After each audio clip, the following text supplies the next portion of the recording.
Hey, what's going on guys, it's Chaz bringing you a new video on Duel Links, and today something crazy happened. As you can see, I've got Chaz here, and I've been using a Ojama deck, and for some reason I've been winning quite a lot of duels in a row using Ojamas. I'll show you the deck and show you some spicy replays that I've got of the deck. It was pretty insane. I'm like 2 wins from ranking to Legend 1 to 2 with this deck. That's how much I've been winning with it for some reason. And what it is, it's just a basic fusion deck. It's got King of the Swamp, 3 Ojama black, yellow, green, and painful decision to throw an Ojama to the grave and grab onto my hand. We got the fitting rooms, 3 poly, and we got the white gift just to speed on the process. And yeah, I'll just jump into the replay, show you real quick, and it's just been winning for me today. I don't know why. So I'm going to carry on using it, see how it does. And I'll just go to the replays. They're really quick, obviously, because I've been locking down. This guy right here with the Arcanon, he was in Legend 3, about to get his rank up to King of Games. And unfortunately, I went first, and it kind of screwed him over because I got... You'll see. He needed this win to go to King of Games. And the coin flip was in my favour. He rage quit so hard, you'll see right now. So obviously landed the Ojamas. This was my hand. I summoned green, white elephant's gift, threw it to the grave, painful decision, and then I need a yellow or a black, so I grab a black to my hand. Then from that I throw down that to get out green, and then obviously King of the Swamp can class as yellow, so straight away I can pull out my Ojama King, lock down his entire field. His deck is useless because he can't summon any of his Dark Magicians. And the only thing he can do right now is surrender. So I told you it's pretty fast. I'll show you 2 more as well, where I went second, but I still won, because the guy got too cocky and he was running like Karibos or something crazy with this Ishizu. I don't know if this person was trying or not, I've not seen the deck, but they was running a Karibo deck, I think. But this deck has been so consistent, it's unreal. But in a second we're going to jump into our 2 last battles and see if we can actually rank up with this deck, because that'd be pretty funny to see. Ojama, Ojama, Ojama. So my opening hand is pretty perfect right now. But what sucks is I play the fitting room to try and get my Ojama yellow. I flip into a spell, and guess what? Another spell, and another spell. No monsters whatsoever. So I went screw it, painful decision, throw a yellow to the graveyard to get one to my hand. I activate my poly. But as soon as they activate poly, they activate their flute of summoning Karibo, so they can't get locked down and they can summon a Karibo. So I made the choice to summon Knight over King, just so I can lock down 2 and have Knight. That way I'm not using all the resources in my hand. And I keep yellow in my hand, just in case he finds a way to destroy my knight, I can bring it back with the Ojama country. And he just leaves because he knows there's no way of getting around it. So that was a pretty fun duel, I guess. That lasted 10 seconds. And this Yugimoto, he was running a Exodia deck. And obviously some Exodia decks don't even need to play monsters because they use a bamboo engine, so they can equip the bamboo to your cards. But yeah, I'm running Turbo Ojama, and it does. I go first. So I'm like, sweet, I can get the Ojama King out and win. And then I'm like, oh, he probably has bamboo. So that's a pretty perfect hand again. I play that to get the yellow to my hand. For some reason, yellow never wants to appear in my hand first turn. I can play the polarization to bring out my king instantly, lock down his entire board. So here comes Ojama King. I summon it in defense and block up all of his spots. The reason why I put it in defense is just in case he had a way of destroying Ojama country, and then obviously it'll be 0 attack and he might find a way of getting around it. So I just throw it in defense. So he's going off with his bamboo. He has nothing to do right now. Swamp goes to 1100 because of the Ojama country, and that's game with 4100 attack. So yeah, let's jump into 2 more battles and see if we can rank up with Ojamas. That would be pretty funny. And watch the first battle we go in, we'll instantly lose, but we'll see. There's them people, the Arcanon, yeah. I literally just battled him. If we win this one, we're 1 duel away from ranking up with Ojamas in Legend. That's pretty funny. I've used Ojamas before in the deck, but I always love bringing back Ojamas because they are they're really fun to use. So we're going against a Japanese player. A Bones. Hopefully we can go first before he can set up his red ice, because it's probably a red ice deck. We're going first. Good hand, good hand. Let's hope for the good hand. And what we're going to get. Ooh, that's not too good of a hand. So we can't completely lock him down first turn. So we'll send a green to get a green to our hand. We opened up 2 polys, which was pretty bad. If it was anything else, I think we would have been in better shape. Should I? Yeah. I'll go for the poly. I'll just bring out Knight. Tribute them 2. Lock down 2 of his spaces so we can't do anything too crazy.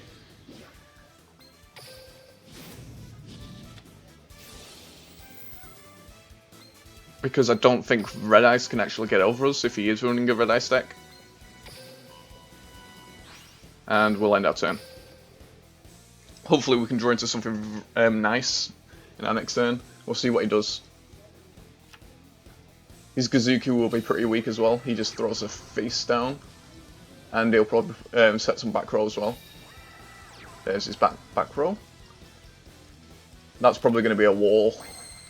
I'm going to keep that Ojama Black in my hand. I think that's the best choice.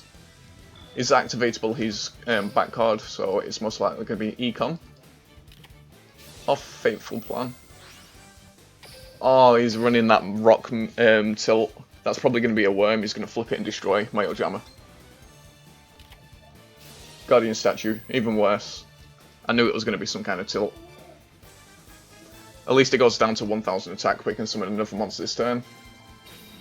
That's unfortunate for us. Yeah, and that's going to be another defensive card. He's running a control deck. And our Knight didn't go to the grave either, which is pretty bad.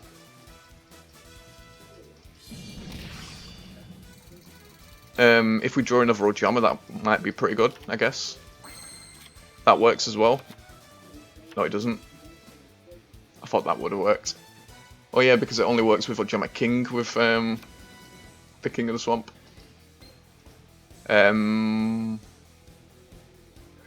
if we bring out an Ojama, that'll go to 1300, and that'll go to quite a lot. That'll go to 1600. I guess we just lose this one. Oh, that's unfortunate. We had to open up with double poly. And then go against a control deck with Fateful Plan first turn. If our Knight was in the graveyard, we'll be in such a bad shape.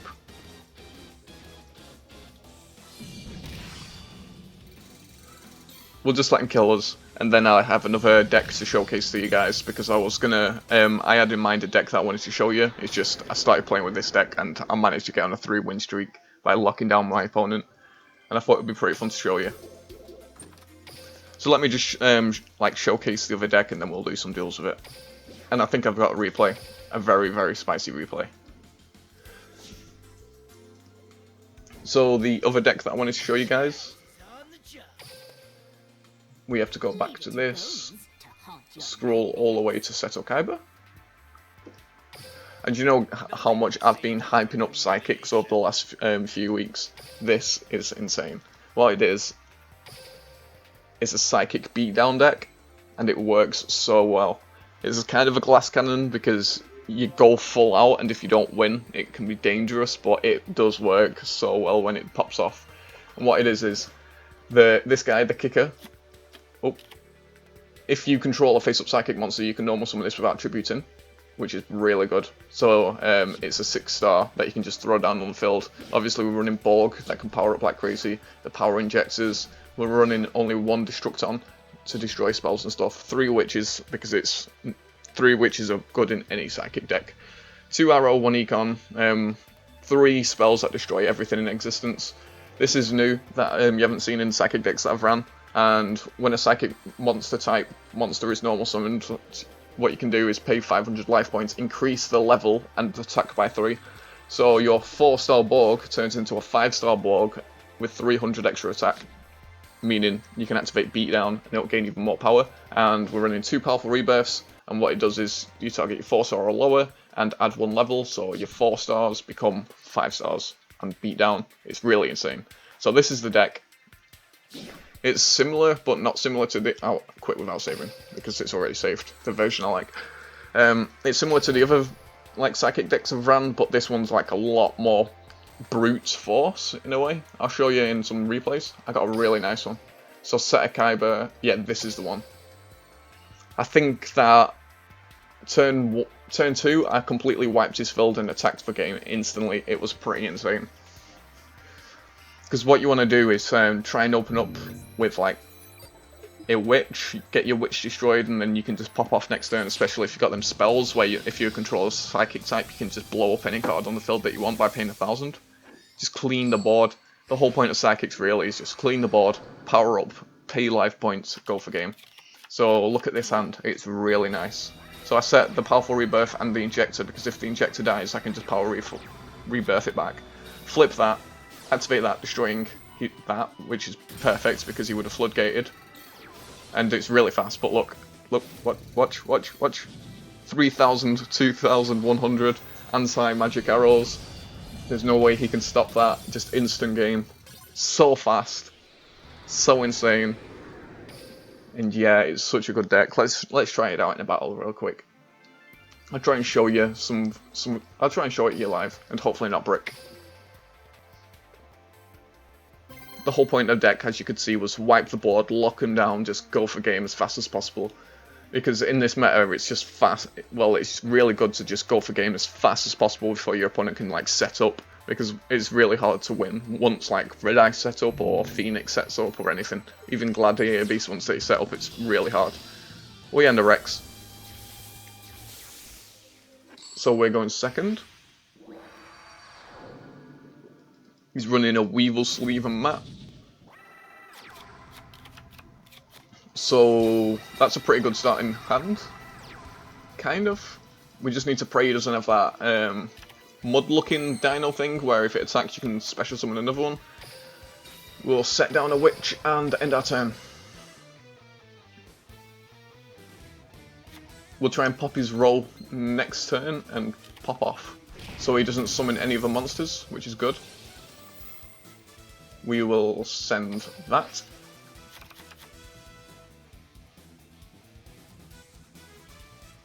Let's see what we draw into. Ooh, that's nice. So this gets special summoned. Is he gonna do anything?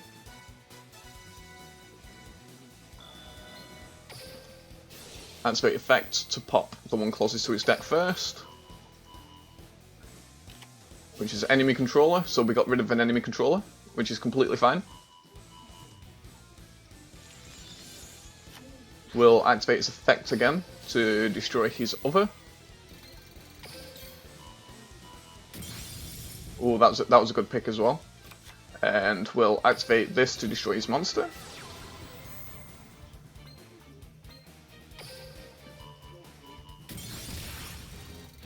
And we're in a pretty bad spot right now, but I think the only thing that we can do is activate Borg, banishing it to get to 2,000 and attacking him.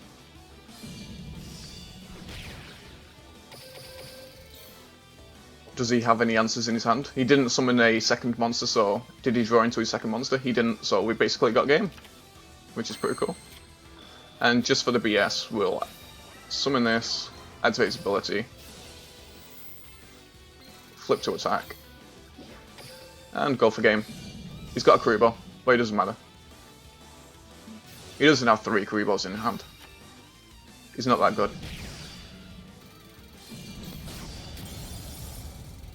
So yeah, usually dinos are like pretty aggressive decks. I'd say it's like one of the most like brute force aggressive decks in the game, but to me I think psychics are the most aggressive deck.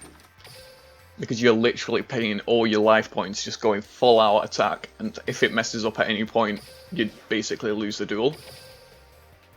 But yeah, that was a pretty good one. Let's... Oh, he was a Legend 3 as well. I feel so bad I knocked him down. Yeah, he's running the standard Dino deck with 3 of them to change position. That's actually a pretty scary Dino deck. Unfortunate that he wrecked. But I think we still would have won. We'll go into another one and see if we can get no TK. Hopefully we can do something nice. It's always off camera I get like the really cool 1-turn kills and stuff like that.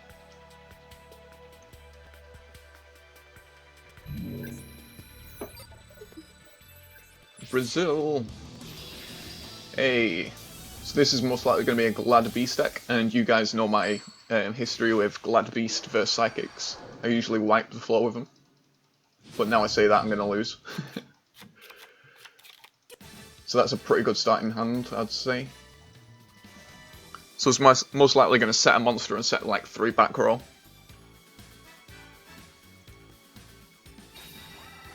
Oh, he's just some... Yeah, that's a normal.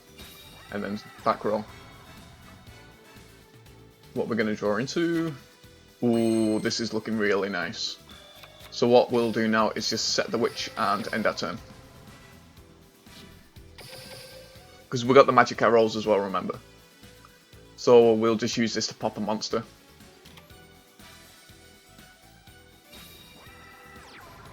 That's completely fine as well.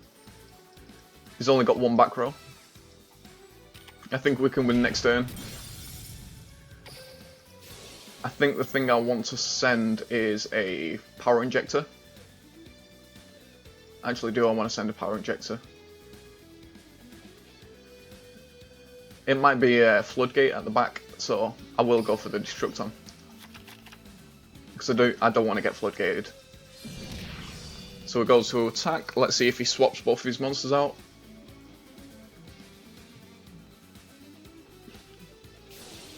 He does swap out his Lucario. Lucario? It's not a freaking Pokemon. Let's see what he pulls out. It'll probably be the Ox, yep. And then he'll swap that out for the Tiger dude.